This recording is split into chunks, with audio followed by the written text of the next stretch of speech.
Thank you. Shabbat Shalom again.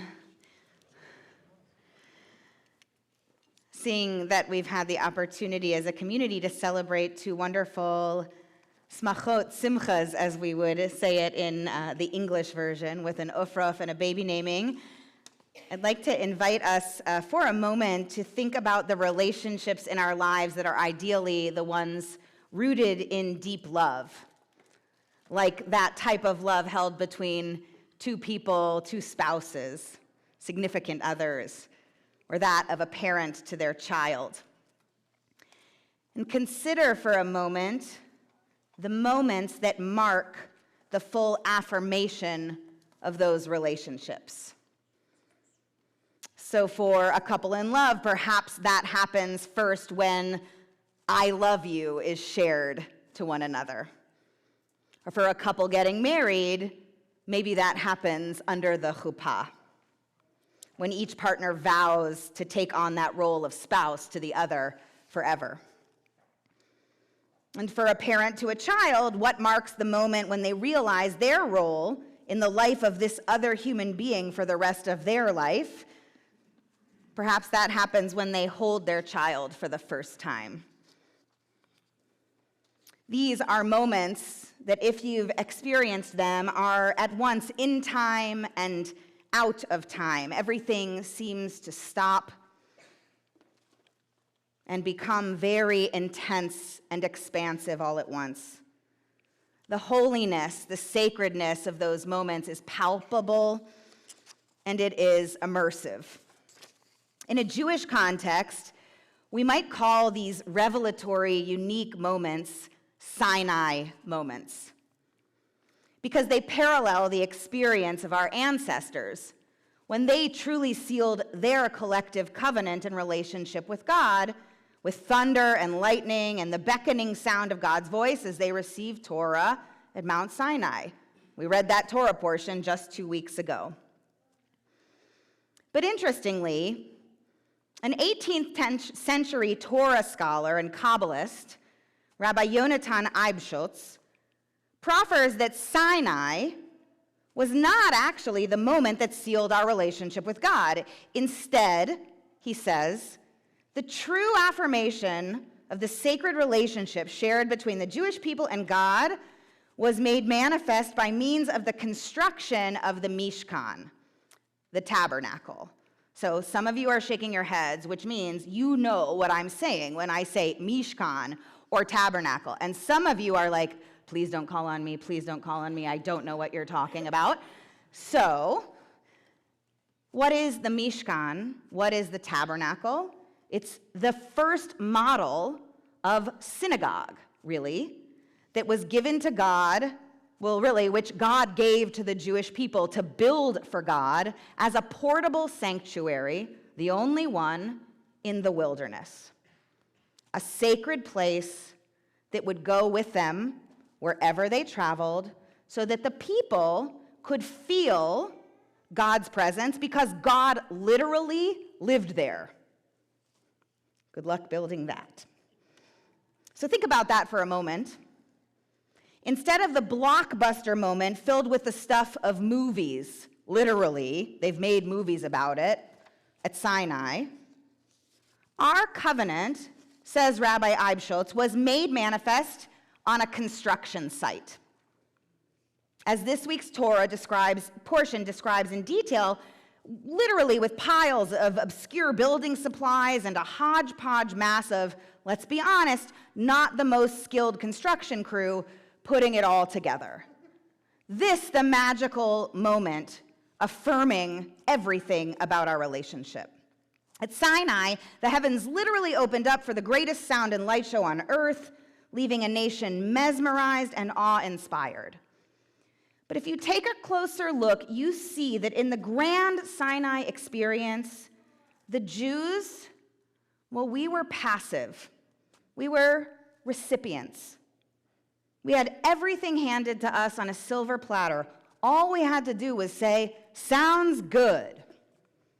And contrast that with the construction of the Mishkan. What did that encounter look like according to the Torah? Well, first of all, it took a really long time. It was much longer than a single moment or episode. In fact, whereas the Torah devotes only 3 chapters to the entire Sinai experience, it devotes a full 13 to the building of the tabernacle.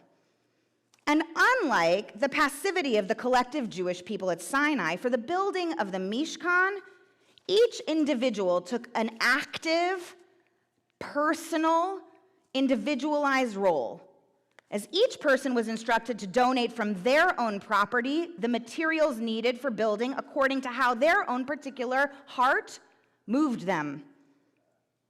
And no pressure, but the whole thing they were building was nothing less than a house for God.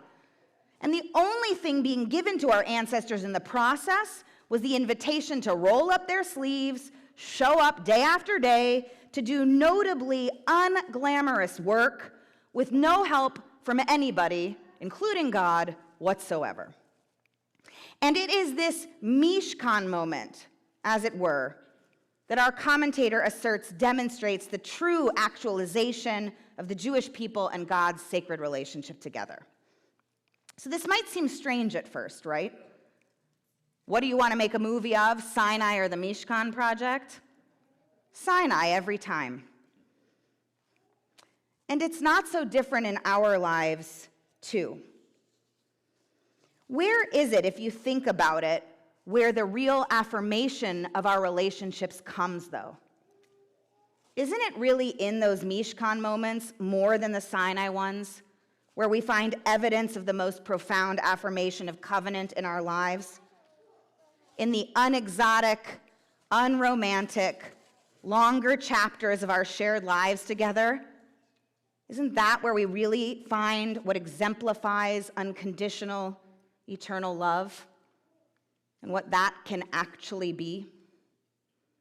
Is it really in the exchanging of rings under a chuppah that reveals for you the depth of your love for your beloved?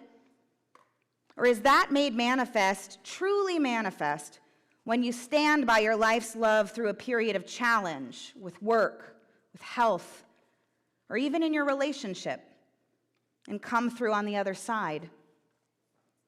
Is it really that first moment of holding your child? Or is it when you stay up all night through the night with them with their first fever?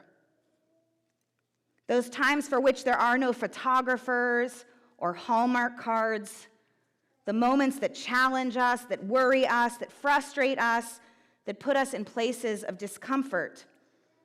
If you think about it, these are the moments that really affirm our hearts and souls, inextricably bound toward another.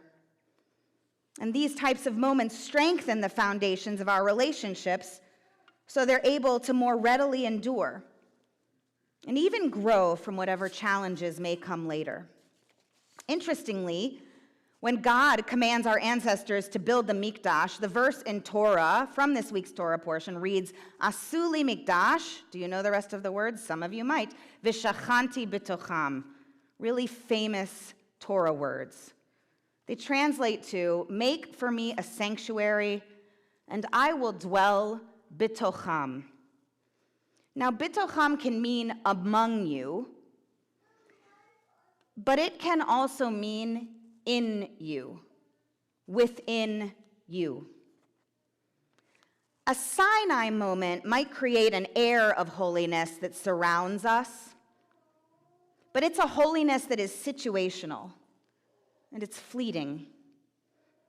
A Mishkan moment, on the other hand, ignites a flame of holiness within us, the power and impact of which can fuel us, invigorate us, inspire us in a much more profound and enduring way. For the purposes of our lives, we are likely to experience, God willing, any number of Sinai and Mishkan moments along the way. At the end of the day, of course, in the relationships that matter, we actually need both types of moments.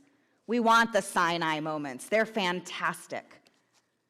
And even if we think we don't want them, we need those Mishkan moments too. There's a reason our ancestors experienced Sinai before being introduced to the idea of the Mishkan. The big party, the special effects, That has some power and incentivizing. Those Sinai moments prime us, though, for the harder work to come. But still, it's the Mishkan moments that not only reveal the true depths of our commitments, but they actually deepen those commitments each and every time we encounter them, so that the next time we find ourselves up there at a peak moment on Sinai, the height at which we might find ourselves then will prove even higher than the one upon which we previously stood. Shabbat Shalom.